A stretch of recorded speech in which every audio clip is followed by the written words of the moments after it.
The moment Luca's words hit the air, Rhodes moved. No hesitation, no denial, just violence. Gunfire exploded, sharp, deafening, ricocheting off concrete. Down! Luca shoved Olivia behind the pillar, returning fire in tight, controlled bursts. But there were too many of them. Muzzle flashes lit the shadows. Dust and plaster rained from the ceiling. Olivia fired over the edge of cover, hitting one of Rhodes's agents in the shoulder.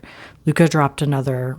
Rhodes shouted orders she couldn't hear over the pounding in her ears. And then a shot caught Luca clean in the side. "Luca!" He staggered. The sound that came out of him low and pained. Not a cry, not a yell, just a contained reaction. The kind only a man used to pain could make. His hand went to his ribs, blood blooming through his shirt. Olivia didn't think. She moved. She hooked her arm under his, dragging him back behind cover as bullets chewed the concrete at their feet. "Keep pressure on it," she shouted. He gave her a tight, strained half smile. "Working on it." This was bad. Too much blood, too fast. They couldn't hold this position. They couldn't win this fight. But they could survive. Luca reached into his jacket with shaking fingers, pulling out a smoke grenade. He clicked the pin with his teeth. "Ready?" he rasped. Olivia nodded. He rolled it out across the floor. A plume of thick, choking gray swallowed the room. Voices shouted. Chaos erupted. Rhodes cursed. Olivia hauled Luca to his feet and pulled him out the back loading door. Boots skidded on cracked pavement as they bolted into the alley. She practically lifted him into the SUV, slammed the door behind them, and floored the engine. Only when they hit open road did she let herself breathe. Barely. Luca's head rested against the window, breath coming slow and shallow. "We need to stop the bleeding." His voice was thinning. "I know," she whispered, gripping the wheel. "I know, just hold on." Her mind raced. Hospital? No. Rhodes had law enforcement wrapped around his finger. Moretti safe houses? Compromised. They all would be by now. There was only one person she could trust, and trusting him might break everything. Her mentor, Detective Samuel Hayes, retired, fair, good, the man who taught her how to read lies and chase truths no matter who it belonged to. But would he believe her now? Would he look at her and see the badge she once was, or the traitor Rhodes has painted her to be? She didn't have time to decide. She turned the wheel sharply, taking the exit that led away from the city toward the quiet fringe of town, where old houses sat beneath big oak trees and porch lights glowed soft and warm. "Stay awake, Luca," she said, gripping his thigh to anchor him. "Please." He blinked at her, heavy-lidded, pained, but still present. "You're bossy," he murmured. She huffed out something like a laugh, wet at the edges, too close to breaking. "You're bleeding on my seat." He exhaled, something like a laugh, something like surrender, before his eyes slipped shut. "Olivia," he said quietly, somewhere between conscious and fading. "Don't let me go." Her chest cracked open. "Never," she whispered. She pressed harder on the accelerator. The house came into view, porch light glowing. Hayes' house. Her pulse hammered. She had no idea how this was going to go, but Luca was bleeding out, and she would not lose him. She pulled into the driveway and practically fell out of the car, running around to yank open the passenger door. "Help!" she screamed, voice shattering into the quiet neighborhood. "Sam, I need help." Lights flicked on inside. The door opened, and Detective Samuel Hayes stepped out, older now, hair grayer, expression calm, until he saw her.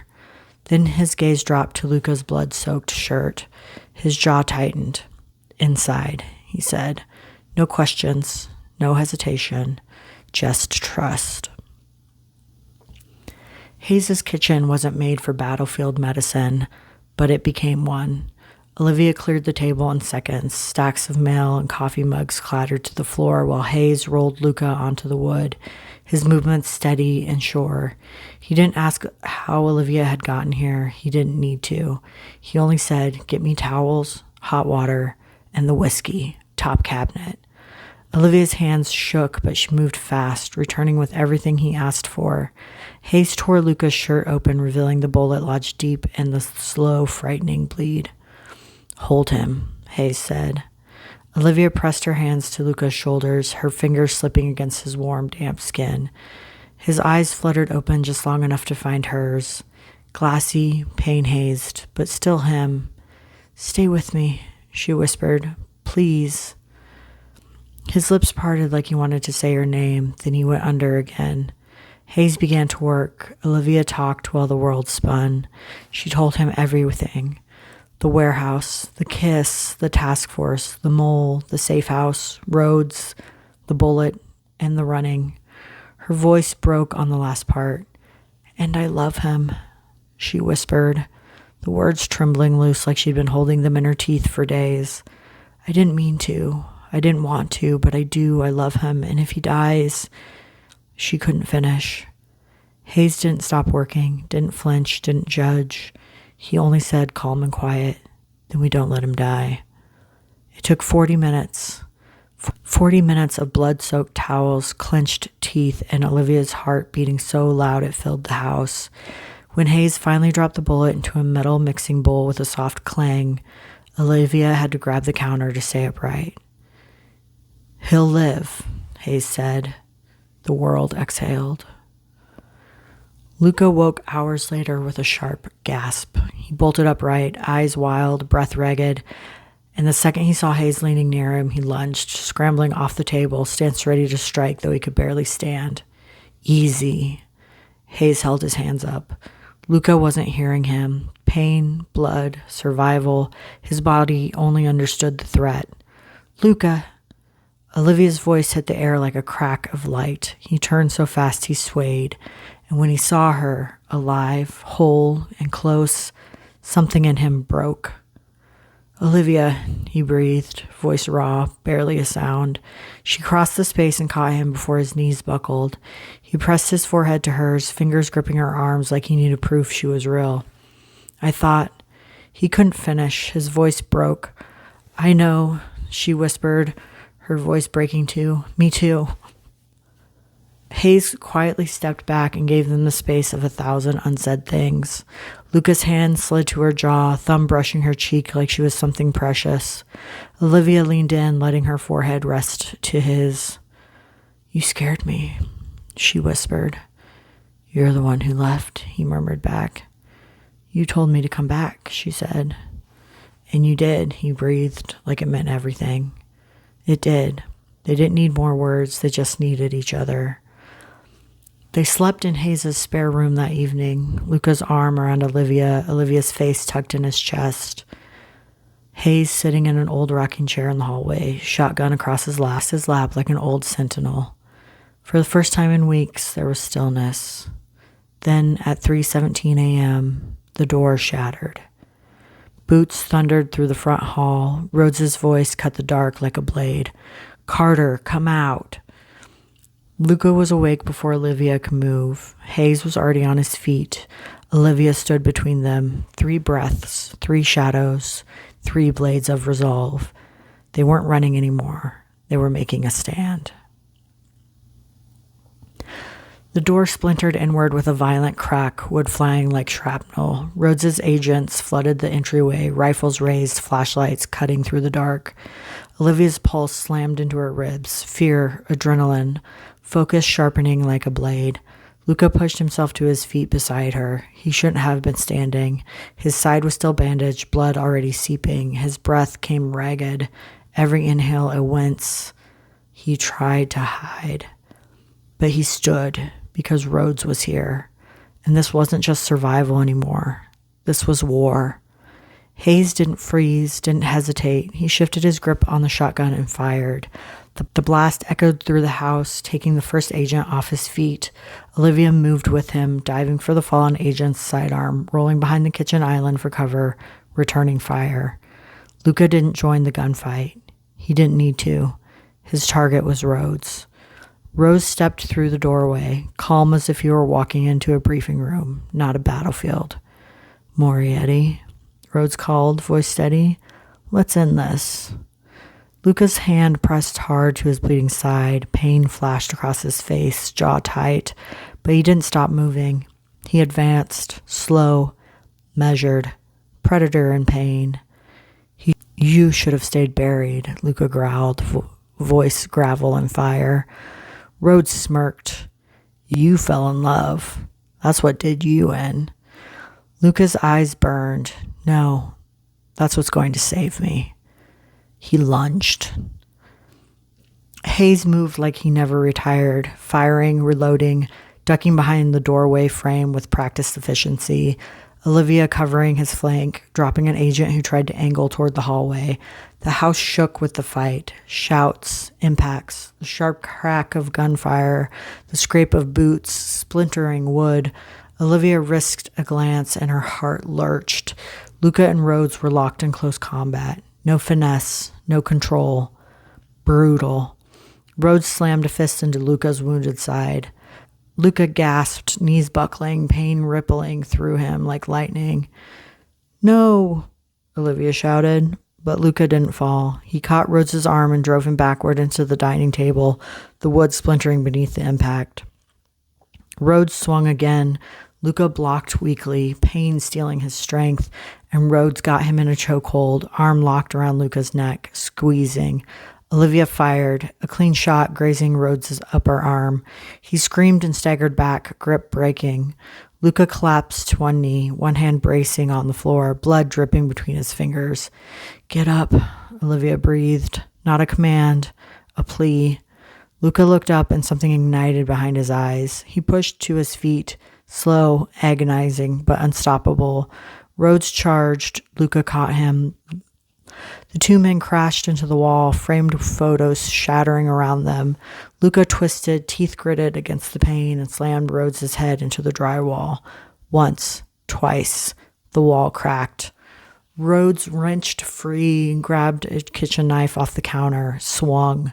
Olivia screamed, Luca! But Luca caught Rhodes's wrist mid-swing, muscles trembling with effort. Pain, fury, love, all of it poured into that moment.